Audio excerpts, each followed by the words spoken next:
Halo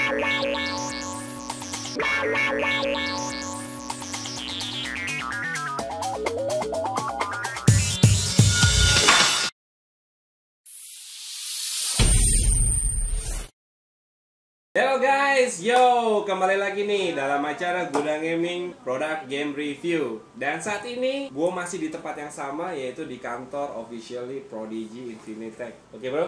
Dan sebelah gue adalah Gali, dan Gali adalah asisten manajer. Game manager, sorry gue salah. Rise of Europe ini. Oke. Ya kebetulan. Oke.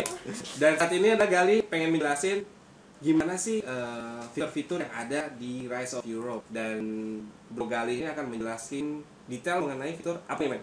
Sekarang kita akan bahas tentang building dulu. Building. Iya. Oke. Oke, langsung aja. Building ini kan dalam game strategi, genre strategi, building itu pasti ada. Nah, kalau di Rise of Europe yang pernah kita lihat itu adalah City Hall.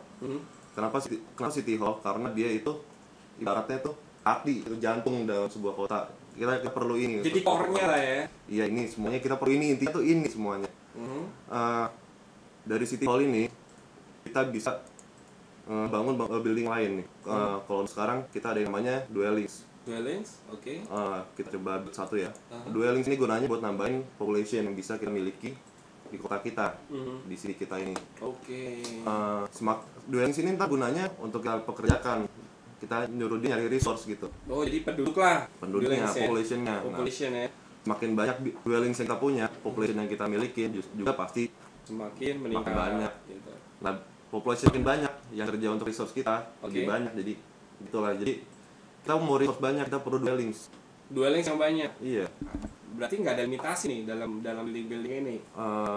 Limitasinya untuk dwellings kita dibatasi 10 maksimal building. Oh, oke. Untuk di main city ini. Lalu setelah bikin dwellings, kita mau ke academy. Academy ini gunanya untuk kita research.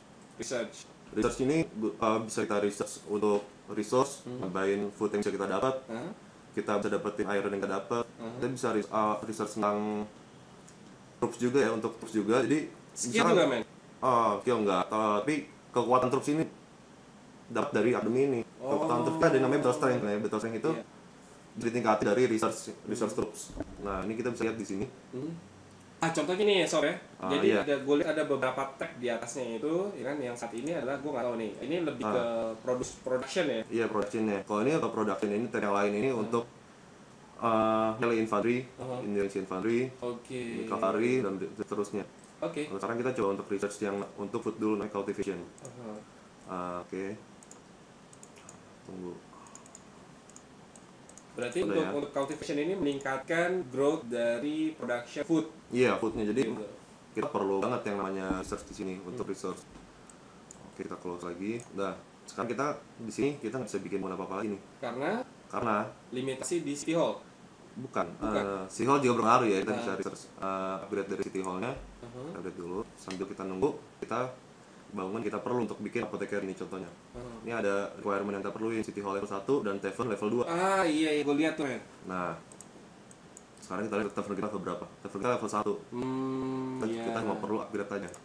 Kita tunggu sampai dia jadi. Tavern ini udah level 2. Setelah selesai, baru kita bisa bikin yang apotekari. Apotekari ini juga berpengaruh ke bangunan berikutnya nantinya. Dan ini merupakan syarat-syarat minimum requirement untuk membuat building lainnya. Iya, intinya seperti itu ya. Iya, jadi semua itu berhubungan. Dan untuk kita bisa bikin Tavern level 2, kita perlu City level 2. Makanya tadi saya bilang City Hall itu jantungnya. Oke. Dan begitu banyak building, men, di sini, men. Dan jujur gue penasaran banget, pengen tahu gitu. Apa fungsi-fungsinya semua, setidaknya untuk generalnya aja. Kayak misalnya apotekari, buat apa sih, men? Apotekari itu kita buat nge-heal hero kita. Tiap battle tuh dia pasti kena serangan, kena itu. Nah, kita bisa nge-heal di sini, nge-heal mereka.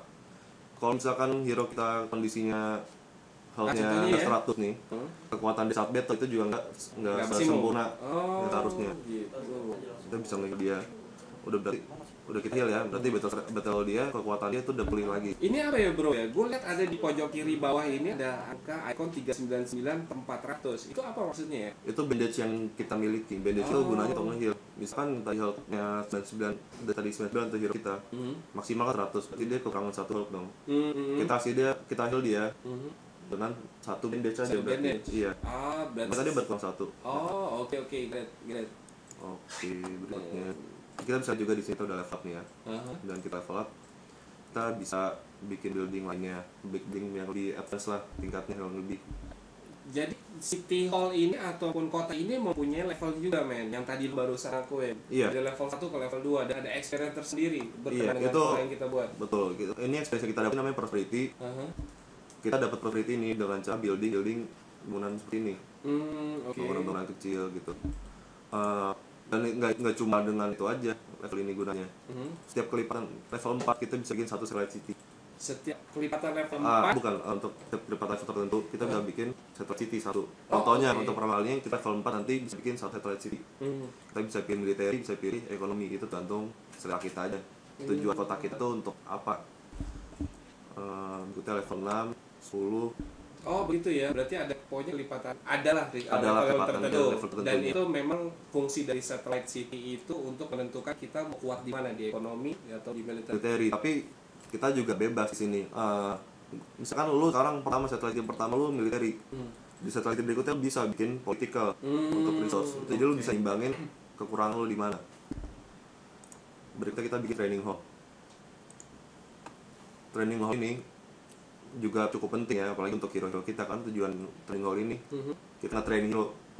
Kita train hero untuk level up, untuk leveling. Untuk leveling. Oke. Tapi tanpa harus battle. Ya. Oh, I see. Contoh sekarang kita nge-set di training untuk satu nih. Satu hero gua untuk di training.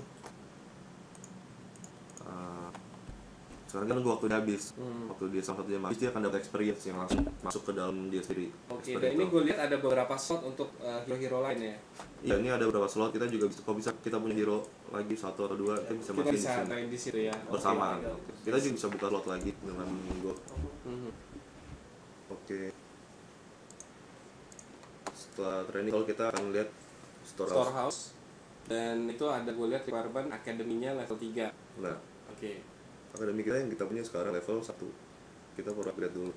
Full upgrade sampai level 3 lalu kita baru bisa membangun storehouse. Iya, storehouse itu nanti fungsinya buat kita pasti dalam game ini tipe war game kan, pasti kita serang, kita nyerang, kita serang. Iya. Kita perlu melindungi resource kita yang kita punya buat dijarah dan dari orang lain kan. I see. Storehouse ini gunanya untuk nyimpan semua itu. Nggak masalah kita diserang berapa kali. Selama masih dalam lingkup pelindungan storehouse, itu akan hilang, nggak akan diambil orang mereka. Gitu. Production kita nggak akan hilang. Nggak akan hilang. I see. Berarti saat ini kita hanya perlu meningkatkan level akademi lagi ya, satu level lagi. Setelah itu kita bisa bikin storehouse. Kita juga bisa bikin barak, kita cuma perlu bikin upgrade dwelling kita ini jadi level 2. Nice man.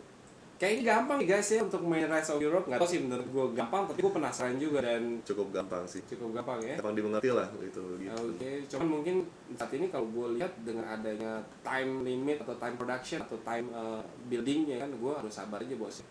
Ya. Untuk main gue ya. Itu bisa dipercepat juga. Bisa dipercepat ya? Iya. Sekarang gue mau update lagi nih ke level 3 sekali. Oke. Gue bisa percepat. Di tombol ini ada repeat level. Gue cuma per klik, gue bayar dengan gold yang gue miliki. Untuk complete now, gue cuma perlu 1 gold saat ini. Gold kita perlu ntar meningkat tergantung berapa durasi kita mau selesaikan langsung. I see. Dan ketika gue klik accelerate di situ, dan kita coba. It's done. Wow, langsung level 3, jadi kita udah dipermudah di sini. Oh, nice man. Guys, itu merupakan salah satu tips and trick untuk lo semua cobain ketika lo boring nunggu time limit atau time production ataupun apapun itu. Ketika lo create building membutuhkan waktu cukup lama, lo bisa spiral. Intinya itu ya. Intinya dan itu. Kita cuma butuhin perlu menggunakan gold aja. Gold itu cukup gampang didapetin dari quest. Kita juga dapat dari quest itu nggak dengan jumlah yang kecil ya, cukup banyak untuk questnya pun varian men ya. Iya, questnya banyak dan hadiahnya juga, goldnya juga lumayan untuk membantu kita building. Sangat bantu lah aku bilang ya tadi. See guys, dan ini merupakan akhir sesi kita kali ini, dan mungkin next time Lee akan coba menjelaskan building function yang lainnya.